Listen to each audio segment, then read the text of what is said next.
Okay, with the time we have left in the semester, we're going to get into chapter 7, which deals with Lewis structures and molecular shape, which we call molecular geometry. So we're going to start off with Lewis structures, and you actually need Lewis structures to start talking about molecular shape.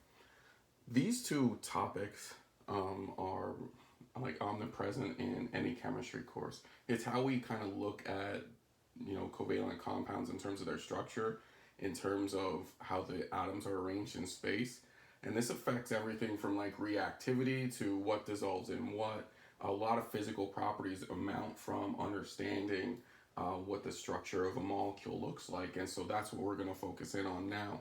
So Lewis structures lead to geometry, so we definitely need a strong foundation in Lewis structures. And what we're going to be focusing on are covalent compounds, all right, and their Lewis structures, okay? But before we get there, let's get some just basic ideas down in terms of, excuse me, what electrons are available for bonding, and then some simple representations that we have for Lewis structures of atoms, okay? So Lewis structures use high energy electrons to make bonds, okay? Low energy electrons are stable, they're fine, they're happy. But high energy electrons, they're not held as tightly to the nucleus. They're available to be exchanged, or in this case, what we're going to focus in on are they're also available to be shared with other atoms, okay, when they come close to each other, right?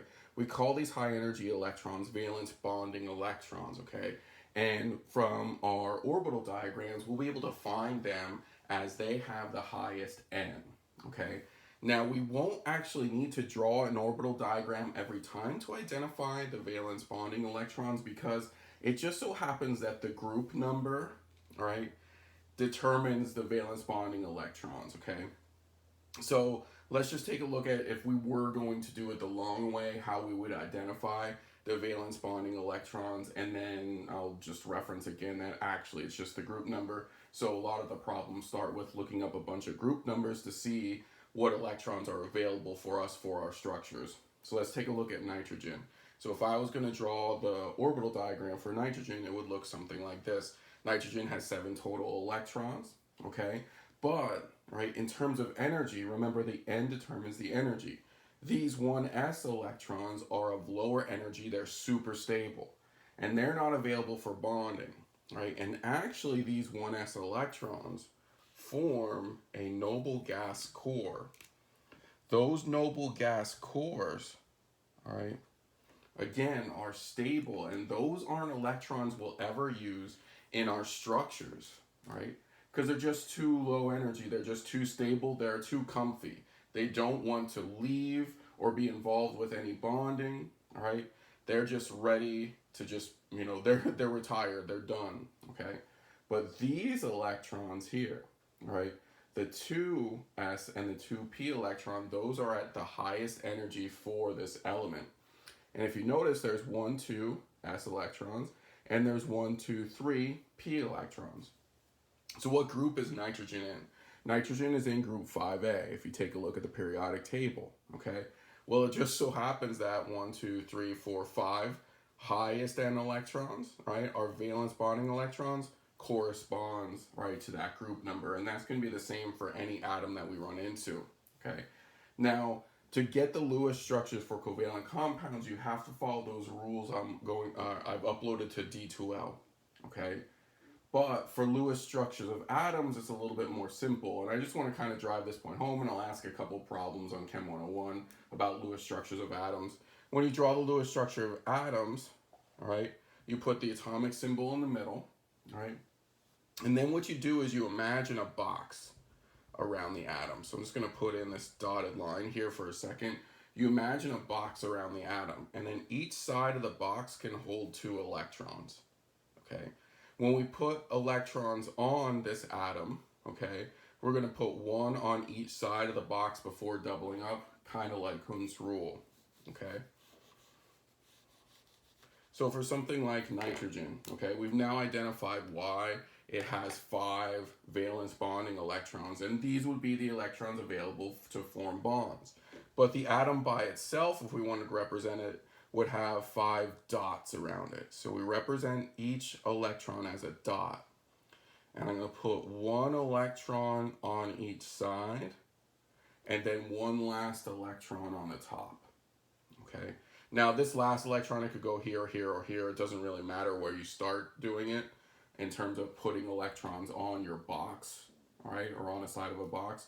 But notice this side of the box is filled, all right, and these sides, all right, each have one electron. We have 1, 2, 3, 4, 5 electrons because these dots represent this number of electrons, the valence bonding electrons available, all right, these are the electrons that we'll eventually use in our structures, and we'll get there in a bit, okay? Just to drive this point home, and again, remember, the group number gives you this directly. Let's do another example. Let's do something like hydrogen. Hydrogen only has one total electron, all right? So its Lewis structure by itself is real easy, all right? It's just one dot, and you can pick which side you're going to put that dot on, right? What about something like Cl? Cl's in group 7, all right? Cl's in group 7. So we would do 1, 2, 3, 4, 5, 6, 7. And again, okay, if you look at the orbital diagram of Cl, this will make sense in terms of the available valence bonding electrons, the highest n electrons for Cl, right? There's 7 of them, so there would be 7 dots around that atom. And finally, something like Xe, right? Xe is a noble gas. It's in group 8, so we would have 1, 2, 3, 4, 5, 6, 7, 8. So we would have a full structure, right? So like I said before, Chem 101, I'm going to put a couple different problems where you have to write just the Lewis structures for atoms by themselves, right? And this will just help us get the idea down that that group number is the important number that leads to, right, the valence bonding electrons for each atom, okay? So now if you haven't done so, I referenced rules that I uploaded to D2L. Make sure you go and you review them now. And even if you just read through them, right, and things kind of make sense, we're going to solidify all the ideas now with a series of examples, okay? Because when we're talking about things coming together and bonding, the electrons don't belong to the atom anymore. They belong to the molecule, okay? So these rules that are set forth in the document on D2L tell us how we're going to be able to draw Lewis structures for more complicated situations, such as methane, which is CH4, okay? So if you read through those rules, what you'll notice is one of the first things you have to do is decide what the central atom is, okay? So each Lewis structure is going to have a central atom. The central atom is the oddball. Do you see how there's only one carbon, but there's 4 hydrogens here, okay? So that one carbon then, that's designating that as the central atom, all right? There's 4 H's, there's multiple H's. The multiple things, those will be referenced as the outside atoms. So our carbon is going to be our central atom, and the H is going to be our outside atom. Then what we need to figure out is we need to figure out what total electrons we have for our molecule, all right? And so here's how we do that. We use the valence bonding electrons. So again, it's about looking at the group number. What I like to do is I like to kind of just write a quick little mathematical formula down to remind myself how many electrons I have. This has 1 carbon, and it has 4 hydrogens, right? That's what's inside this molecule. So then I look on, right, the periodic table, and carbon's in group 4. So I write a little 4 underneath that. Now there's 4 hydrogens, so I carry this 4 down because each hydrogen is going to contribute 1 electron. Now how do I know each hydrogen is going to contribute 1 electron? Its group number is 1. So the total electrons I have, all right, for this species is 8 electrons. The next step in making a Lewis structure is reminding yourself that these electrons, they don't belong to carbon or hydrogen anymore, okay? They belong to the molecule. So the rest of the process is about putting these electrons on the molecule correctly. So if we go and we look at carbon as our central atom, then what we do is, it doesn't really matter, like at this point when we're just drawing a Lewis structure, where you put your H's, but we just kind of arrange the H's around the central atom, okay? Then, right, the first thing you do is you make connections from the outside to the inside atom. Now what we're going to do is we're going to show a bond as a line. And a line has 2 electrons in it, okay? So these guys are sharing electrons. So that single line is like 2 dots in a way, okay? It's a dot from the H, it's a dot from the C, okay? But now it belongs to the molecule. And this is a bond, and that's our shared region, and there's 2 electrons there. Well, our rules tell us we connect, all right, with single bonds, right, which means just single lines. We connect from the outside atoms to the inside atoms singly. We keep track of how many electrons we've used at this point. 2, 4, 6, 8 electrons have been used. We have 0 electrons left, and now you'll see a lot of rules after, all right, this step, but we don't need it for this compound, okay? Because essentially what we have is a situation where there's no more electrons, and we can analyze our compound and make sure that everything is satisfied, right? So the final step in sort of your Lewis structure analysis is to make sure that all the atoms are happy. Central atoms are going to be happy if they have at least 8 electrons associated with them. So that means they have at least 8 electrons as dots or lines around them. So if I look here, remember a line is 2 electrons, okay? So this carbon has 1, 2 electrons that it's sharing there, 3, 4, 5, 6, 7, 8. It's sharing 8 total electrons, so it has 8 electrons associated with it, so it's satisfied. Hydrogen's a little strange, okay? So hydrogen, because it's so small, because it really only deals with the 1s in terms of electrons, and there's only 2 1s electrons. Hydrogen is the one atom that's satisfied when it has 2 electrons. The one atom that you see prevalently in these structures, okay? Hydrogen is satisfied when it has a single bond, right? And actually, you can't do more than a single bond to hydrogen, okay? And dots will never be on hydrogen. So in this case, if you see hydrogen with a single bond, it's satisfied. So everything is satisfied. So the Lewis structure for CH4, we're actually done, right? And this is the structure that's appropriate for CH4. And what it gives us from a descriptive standpoint, like why it's important for us as chemists, is it tells us, okay, so that there should be 4 different bonding regions around this central atom.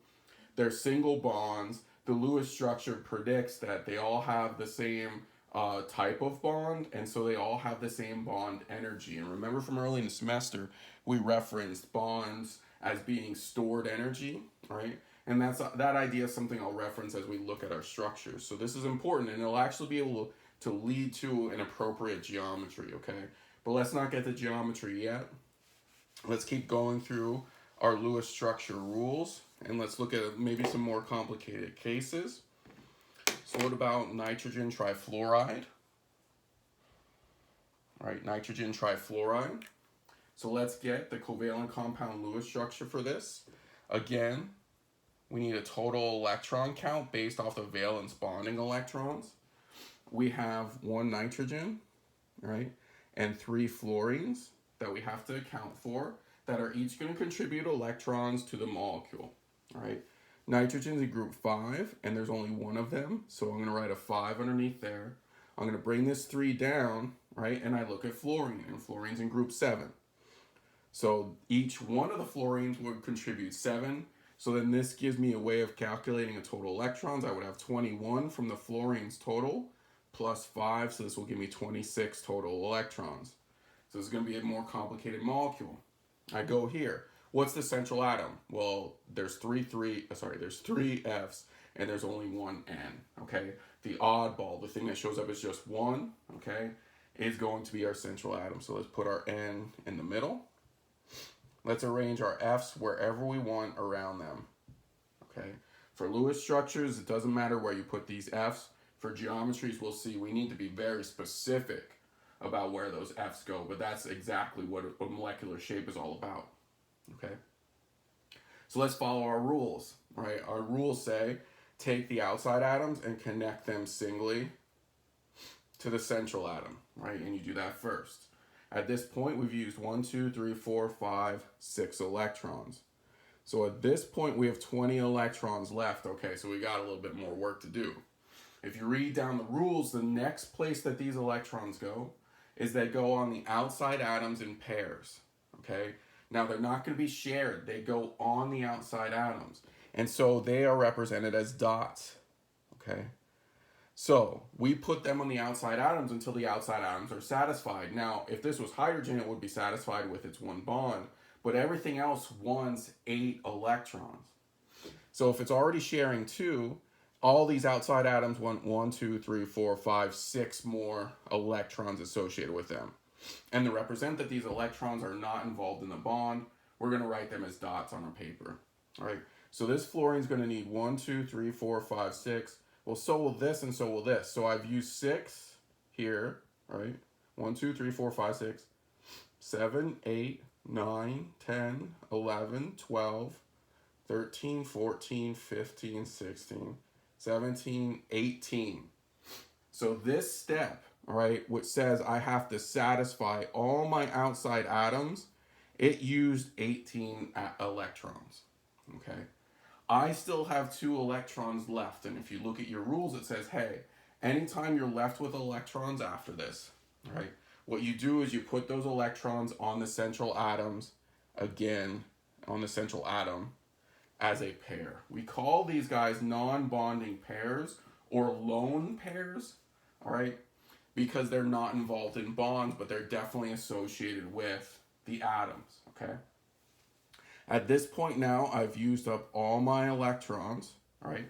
And now I analyze the Lewis structure to make sure that everything is satisfied. So each outside atom has 1 shared region and 6 dots. So each outside atom has 8 electrons associated with it. Okay, good, they're satisfied. What about the central atom? The central atom has to have at least 8 electrons associated with it. It has 1, 2, 3, 4, 5, 6, 7, 8 electrons associated with it. So now we're done, and this is the correct Lewis structure for NF3, right, for NF3, okay? So we got to a little bit more of the rules here, but we can start to see a pattern, hopefully, about how we actually form these structures, okay? Let's take a look at another molecule, and let's take a look at an ion. So the one thing that we have to remember with ions is that sometimes the electron count has to be modified, right? So let's look at this strange compound, XeOF3. Now in this case, because there are 2 oddballs, right? There's an Xe and an O that show up just as 1 atom, okay? The first thing that's listed is generally the central atom, okay? So I would make it clear that Xe is the central atom, but I think in Chem 101, the first atom listed you can take as the central atom, okay? So if I look at this now, and you might be saying, okay, Xe is a noble gas. I thought that they didn't bond. Well, big noble gases can bond, okay? And we know that Xe is pretty far down in that column, and we know that things get big as you go down the periodic table because the effective goes way, way down, okay? So Xe is going to be our central atom here, right? Let's get a total electron count, right? So there's 1 Xe, there's an oxygen, and there's 3 Fs. And I'm going to write charge here because whenever we have a non-neutral situation, we have to adjust our total electron count, all right, based on the charge that you see. Xe is in group 8, so it will contribute 8. Oxygen's in group 6, so it'll contribute 6, right? Fluorine's in group 7, right? And there's 3 of those, so we'll have 3 times 7 there. Now we get to the charge. We have a minus charge. Does that mean we have an extra electron or we're missing an electron? This means we have an extra electron. So I adjust my total electron count by +1 because I see that there's an overall negative charge, okay? So I plug this in my calculator, I get 14, 21, 35, 36 total electrons for this structure, okay? Let's put the Xe in the middle. O, F, F, F, right? From here, you should be able to kind of finish this by yourself. So if it's another instance where you might want to try to pause the video and try to finish from here, okay? What we're going to do first is we're going to connect up to our outside atoms. At this point, we've used 8 total electrons, so it looks like we have 28 electrons that are left. 1, 2, 3, 4, 5, 6, 7, 8. Yeah. Where do these electrons go next? They go on the outside atoms, right? Each outside atom isn't hydrogen, so each outside atom is going to want 6 more electrons.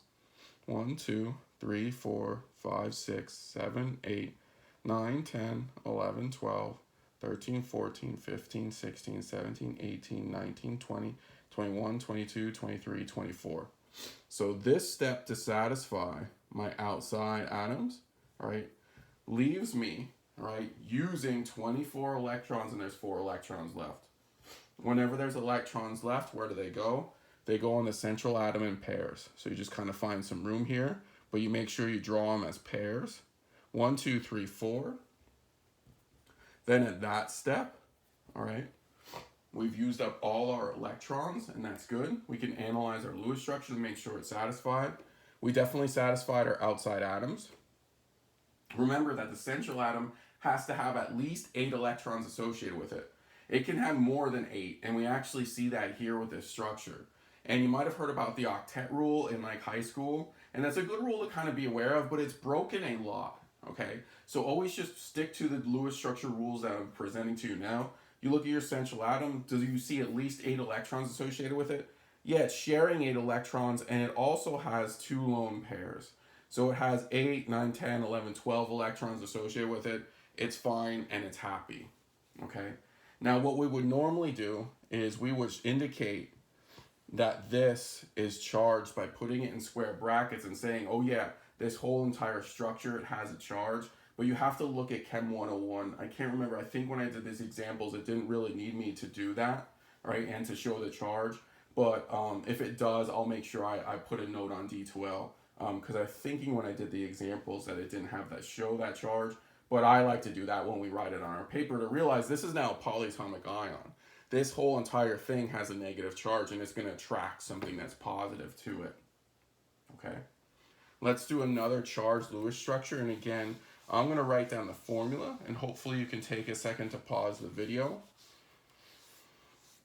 and try to do this yourself. So what about sulfur pentabromide, but a sulfur pentabromide ion, right? So SBr5 plus, okay? So hopefully you paused it and got a structure. Let's make sure you did it correctly. Our total electrons, we have 1s, we have 5 BRs, and then we have to modify based off of charge, okay? Because I see it's not a neutral compound, right? Well, sulfur is in group 6, right? Bromine is in group 7, and there's 5 of them. And now this has a plus charge, so what does that mean to us? That means that it's missing an electron, all right? That means somehow it lost an electron along the way. So I'm going to modify my total electron count by subtracting 1, right? By subtracting 1. So if I look at this then, I have 6 plus 35, right? 6 plus 35, so that gives me 41, minus 1. My total electron count is 40 electrons, okay? I put my S in the middle, right? We put my BRs around however you want, and you link them up singly to start with. All right, however you want to write them around there. At this point, I've used 10 electrons, so I have 30 electrons left. Where do they go? They go on the outside atoms in pairs. 1, 2, 3, 4, 5, 6, 7, 8, 9, 10, 11, 12, 13, 14, 15, 16, 17, 18, 19, 20, 21, 22, 23, 24, 25, 26, 27, 28, 29, 30, all right? And now we've used those electrons. We have 0 electrons left. We just make sure things are satisfied, right? Outside atoms definitely satisfied. That's one of our steps. What about the central atom? There's 1, 2, 3, 4, 5, 6, 7, 8, 9, 10 electrons associated with it. That's at least 8. It's greater than 8. That's fine, okay? This is the good Lewis structure for SBr5. And again, if this was on a piece of paper, or this was a normal semester where you're doing an exam for me, we will put this in square brackets and indicate a charge up here to say that, okay, this is a polyatomic ion now. It has an overall charge, and it can be attracted to something that's negative. Okay. There's one set of rules we haven't really hit yet, and that deals with forming multiple bonds. Sometimes when we do that check, we look at the central atom and it's not satisfied. Okay. And the classic example of that is CO2, right? And if you look at the total electrons here, right, we have one C and we have two oxygens. That C gives me 4. Each oxygen gives me 6. So let's say 12 plus 4. It looks like we have 16 total electrons. The carbon's going to go in the middle. All right, let's put the oxygens on the side here. We connect them up once. We use 1, 2, 3, 4 electrons at this point. All right, we have 12 electrons left. 1, 2, 3, 4, 5, 6, 7, 8, 9, 10, 11, 12 electrons. Hold on a second. That step uses up all our electrons. We look here and the outside atoms are definitely satisfied, but the central atom isn't. Okay, remember our check is to look at the central atom and see at least 8 electrons associated with it. Well, it only has 1, 2, 3, 4 electrons associated with it. Okay, so what are we going to have to do? We're going to have to share more electrons. We don't want to move electrons from the outside atom to the central atom. Okay, we don't want to put dots on the central atom from the outside, because then the outside wouldn't be satisfied. We need more sharing. Okay, now there's actually a couple ways to do this sharing, but for us this semester with our time constraint, all right, just try to do things symmetrically. If I bring in, all right, another pair, and I say, okay, it's not a lone pair, it's not a non-bonding pair, but I do it as a shared pair, and I do one on each side, then I'll be left with this structure, right? C, double bond O, right? Double bond O, right? Okay, so essentially I took this non-bonding pair and say, okay, well, to satisfy the central atom, let's share it. Now, why did I do one on each side? Because carbon only had 4 electrons up here. It needs 4 more. So let's bring one in here and one in here. Okay. So now we have this oxygen that has 1, 2, 3, 4, 5, 6, 7, 8 electrons associated with it. 4 shared, 4 not shared, right? This oxygen has the same situation, right? 4 shared, 4 not shared. And what about this carbon? It's sharing 8 total electrons. So the final Lewis structure, the correct Lewis structure that has a central atom that's satisfied would be this form right here, okay? So if you ever do that step and you see that your central atom is not satisfied, this is what you're going to try to do. Bring in pairs from the outside, bring in pairs that weren't shared, and share them with your central atom until it has 8. And when you do this step, you stop at 8. You don't go beyond it, okay? So you do this until your central atom has 8.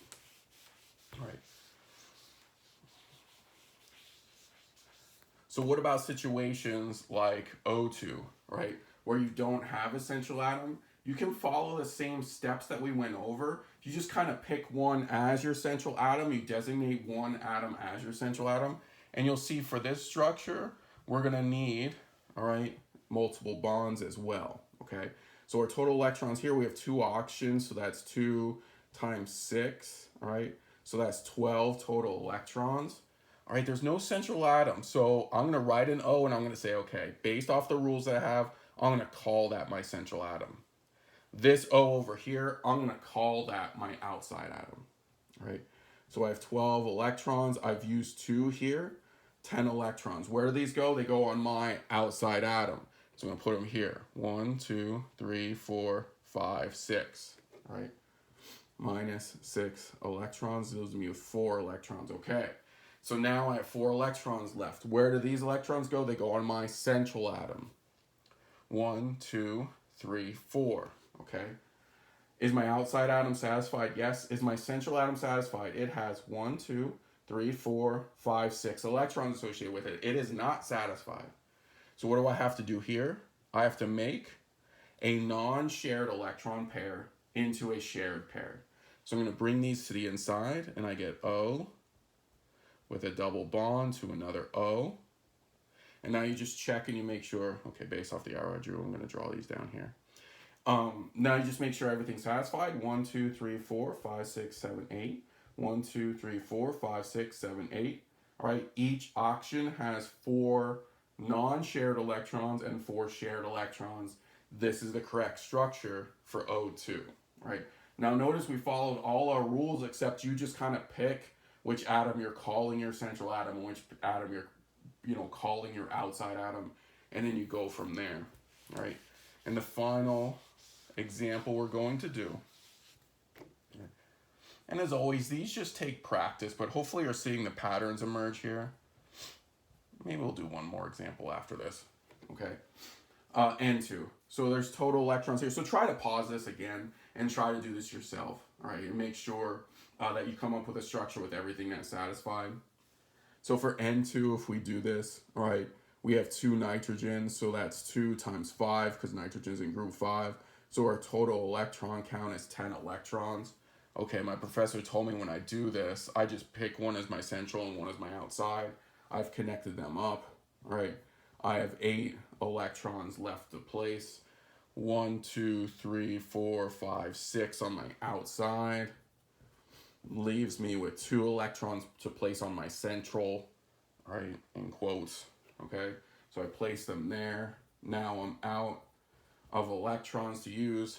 My outside is satisfied, my central is not. It only has 1, 2, 3, 4 electrons associated with it.